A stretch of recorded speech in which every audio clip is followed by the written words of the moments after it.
Welcome to the Seeing Red podcast with Andi Turner and Garrett Fulce, checking up on Texas policies and politics with some federal issues thrown in, like the assault weapons ban, interest rate hikes, you get it, but it's mostly Texas, since we can't ignore the big stuff either.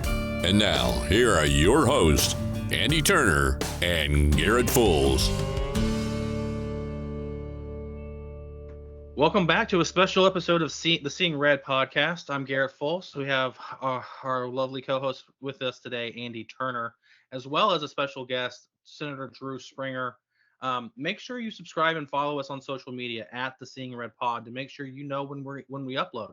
We usually upload every Wednesday morning, but today we're having a special edition with Senator Springer. So there's no reason for you to know that. You would find out about this ASAP right to your inbox if you subscribe and follow today. Why is there an episode coming out on a Friday afternoon instead of on a Wednesday morning? Well, Senator Springer released a statement last night that called for the Senate to begin investigating whether they can reopen the Paxton impeachment trial after obviously the Attorney General decided to stop contesting the whistleblower's lawsuit in state court or in Travis County Court.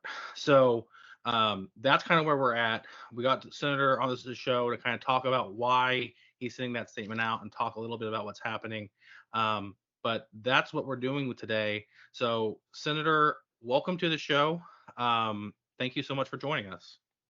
Hey, it's great to be on with you guys. And yes, I'm a subscriber, so I get your notifications and it drops in on my podcast feed and enjoy listening to the show.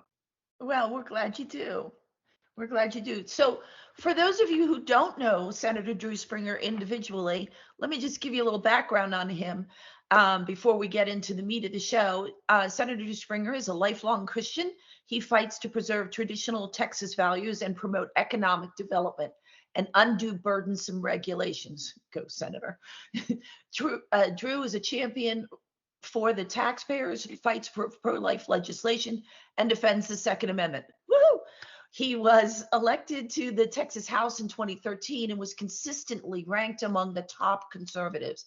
In his first session in the Senate, he was ranked as the second most conservative Senate member and one of the top 3 effective freshmen in the last 20 years.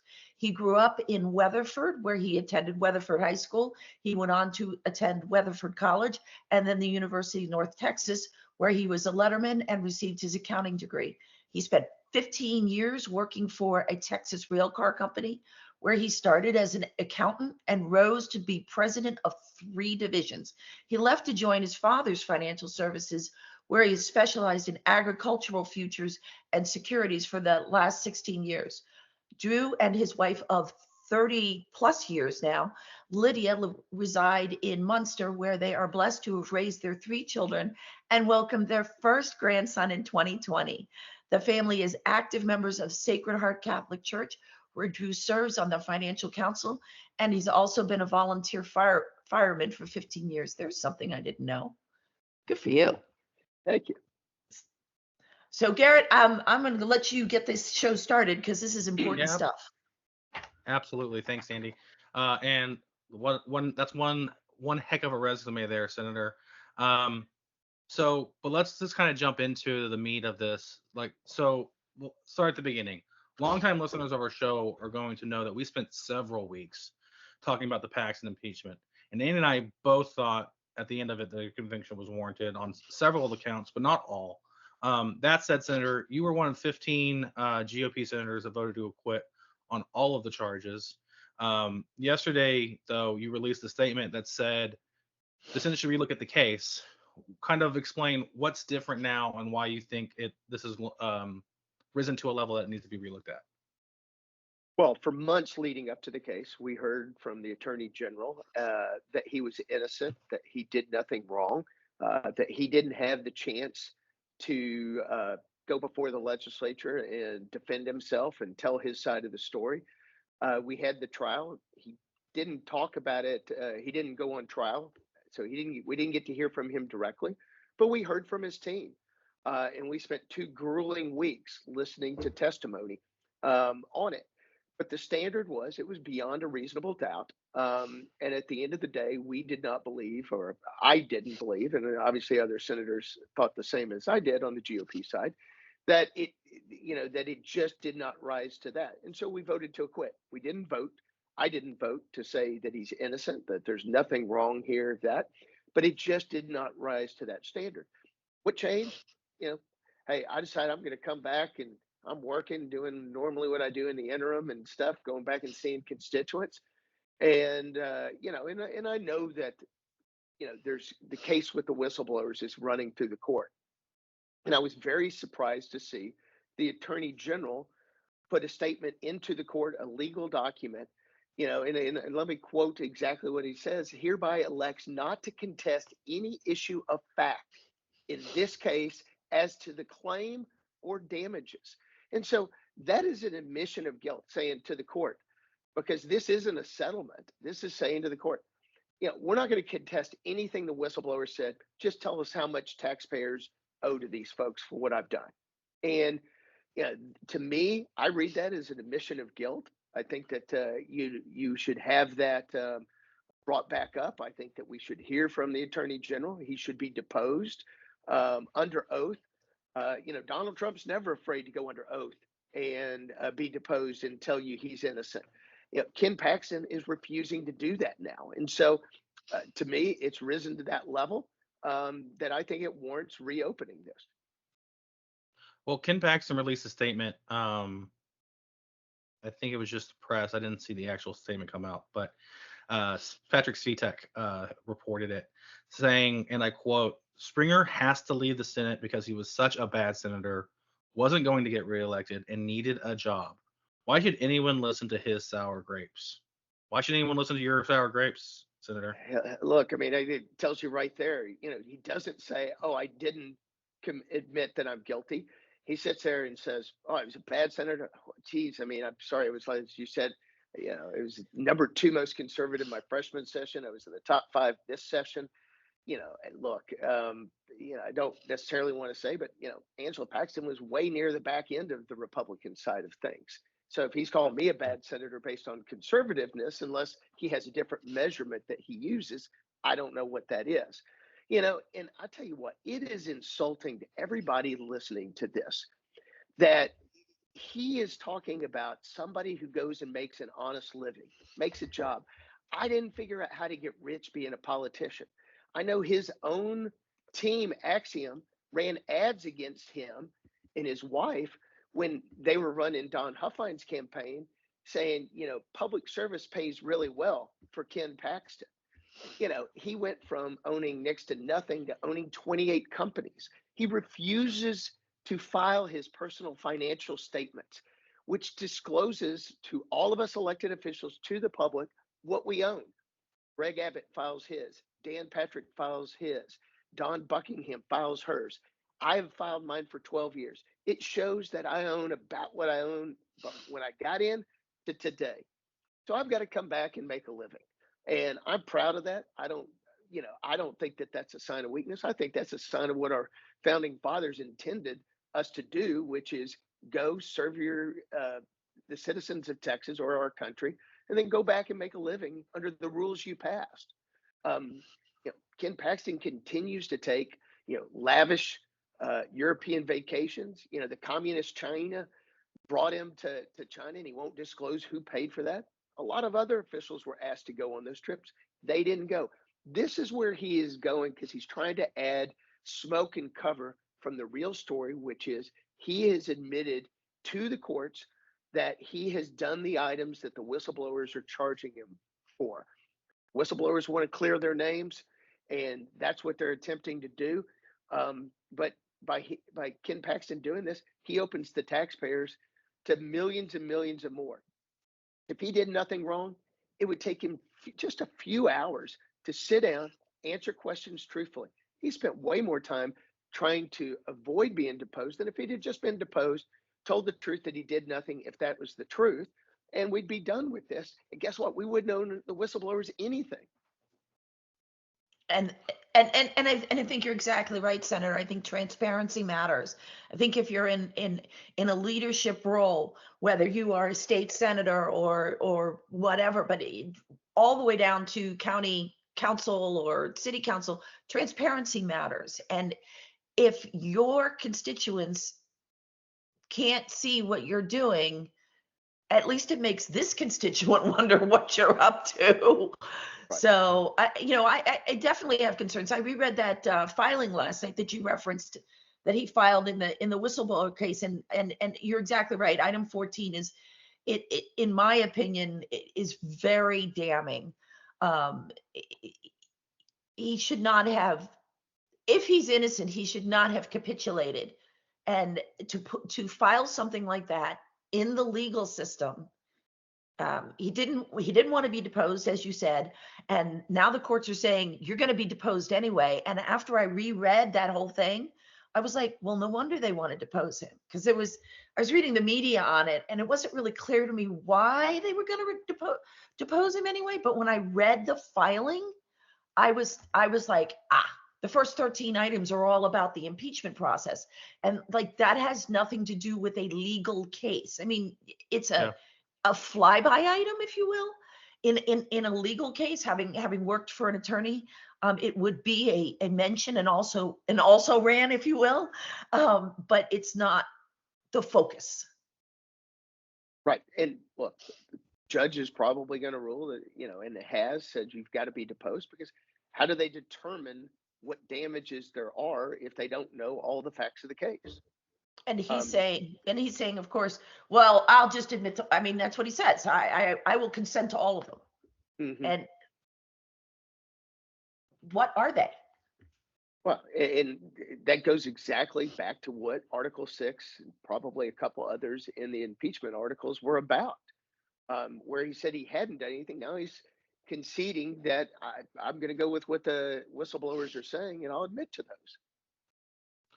Senator, one of the criteria during the impeachment trial was that not only if you thought that General Paxton had committed the alleged offense, but if that offense rose to the level of impeachment. Were there items from the original trial that you thought that the prosecution proved, but that it was on issues that didn't rise to a level of being impeached or being removed from office? Again, it gets back to that standard without a reasonable doubt. Did it rise to that level to say he should be impeached? And that was the challenge, and I think that's where, for me, it was close. At times I thought I was about to get there, and then times it finally, you hear another side, and then you're sort of in this sort of, well, now it's not 100% clear, and if that is without a reasonable doubt, then that's where it sort of falls down, on that aspect of it. I said right after the trial, the way the political process works and the way this should have always been done in a court of law. It probably shouldn't have been through the legislative process. There wasn't that kill shot smoking gun that everybody was expecting to be able to see, and there was just enough smoke around the outsides of it. That's the reason I voted the way I did, and the other senators would have to speak for themselves. So you're just saying that there was smoke, but you couldn't see the fire. And that's what that standard is. And if it was under a civil case that has a lower standard, there may have been, but that wasn't the standard that was clearly set out in the beginning. And so, didn't even consider it from that aspect. Understood. What mechanisms are possibly in place that would allow the Senate to relook at the case, or absent a retrial? What other things are you hoping might be found in order to hold Attorney General Paxton accountable for, at this point, his admitted behavior? Well, in legislative process, we take votes many of times where a vote fails. And if you're on the presiding side, you can ask for that vote to be reconsidered. Now, I don't know if this falls in this time frame, because we have left the trial. I don't know if it's because we're still in the session, and that's really what I'm asking it to be looked into. Let the lawyers the parliamentarians figure out if that's a possibility. And it may very well not be, which I think it would be a sad state. And, I'm sure the House isn't saying, well, let's look forward to going back and redoing the same thing again with the new facts and start the process again. Is there a situation in the future at this point where you would ever endorse Ken Paxton in any situation? Yeah, I think that I would never vote for Ken Paxton again. Much less not endorse him. Not filing your statements showing what you have done. It was never denied or allegations that Nate Paul paid for a fake Uber account so he could cheat on his wife. That's just not the kind of person I'm going to endorse. It's not the kind of person I'm going to vote for. I can tell you right now, I've probably have endorsed over 20 people opposite of Attorney General Paxton. I think that when voters look at it, it's like whose endorsement means more to me. Is it somebody with the behavior, that has donors paying for things that really aren't, that anybody would say that a good person would do, versus somebody who's led on the Second Amendment, pro-life, conservative rating. I think voters think of those things much more. I agree. I guess the only real question left on this particular issue is a matter of cost. It's already cost millions of dollars to run these trials. Anytime the legislature is called into a special session, whether it's for legislative or impeachment, the bill starts running for the taxpayers. At what point is there a point where that fiscal cost isn't worth it to hold Paxton accountable or try to hold Paxton accountable? I think the public expects for the truth to come out when it relates to our elected officials. And the dollars we're talking about, millions of dollars, almost $10 million probably. I think that those, if that's what it is to understand the truth, taxpayers understand that that's a cost of our liberty or freedom in the way our democracy and our republic runs from those aspects. Do we want to? No, we would always want to spend that on, more roads, more water, more broadband, all the infrastructures, all the things we did this last session where we spent over $300 billion to be able to do those. But to make sure our system isn't corrupt, that we don't have corrupt people in there, I think that those dollars are well worth it. And I think the taxpayers expect that as well. So just to put it another way, it probably costs about the same to settle with the whistleblowers versus running trials and this, that, or the other. But you think it's a better use of taxpayer dollars to get to the bottom of and accountability for our public officials? Absolutely. I think our public officials have to be held accountable. It's why we have the personal financial statements that we're supposed to do. All these reports and all the things we do with the Ethics Commission is to hold us responsible. Ken Paxton has skirted those, has not filed the proper paperwork, won't tell us the businesses and the property he owns and those type of things.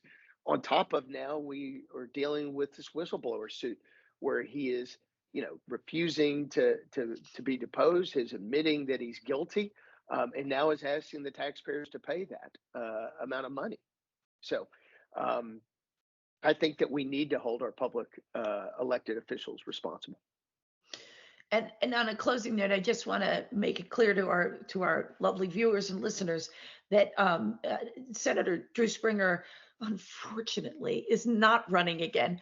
But the important part about that is this is not sour grapes. You made that decision because it's what's best for your family, and you have nothing to gain by this. This is not some political hocus pocus gamesmanship. This is Senator Drew Springer speaking his truth, and mad respect. I appreciate that, and that's exactly right. I have zero to gain by putting this out and calling out Attorney General Paxton on these issues.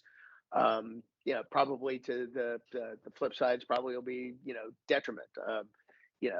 His attack team is already coming out, and it's all personal attacks because they can't attack on the facts. And so, that's fine. You get thick skin in this game. I've been called an awful lot of things over the years from both sides, from an extremist right winger to a rhino. So it probably tells you I'm right about the right spot on these.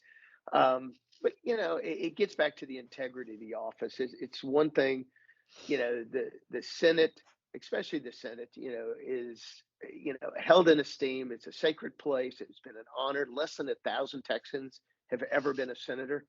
And to hear and take the time out of our lives to hear a trial, to be said you're innocent, to just a couple months later having the Attorney General come out and basically admit in court filings that he's guilty, is an insult. Yeah, I agree. Yeah. I agree. Well, thank you, Senator Springer, for joining us. We can't tell you how thankful we are to have you on to talk to our viewers and our listeners about what's going on in our Capitol. And thank you again for your many years of service and dedication to the community. You were my senator for a number of years, so I just thank you for that. But we'll let you get back down to doing the people's business. And to our viewers, thank you for joining us on this first special edition of the Seeing Red podcast, our first video edition of the Seeing Red podcast. So thank you so much for joining us. Make sure you like and subscribe, follow on all of our social medias to make sure that you stay up to date with what's happening here today, or with what's happening on the podcast. And we'll see you on our regularly scheduled next Wednesday, unless more crazy news happens and we can get it to you. You never know. Bye, Senator. Garrett, thank you so much. Bye. Pleasure. Thanks. You've been listening to the Seeing Red podcast. It's always Texas politics and beyond. We present the facts and opinions. The Seeing Red podcast with your host, Andi Turner and Garrett Fulce. Thank you, and tune in next week. And please do us a favor, hit the subscribe button so you don't miss a single episode.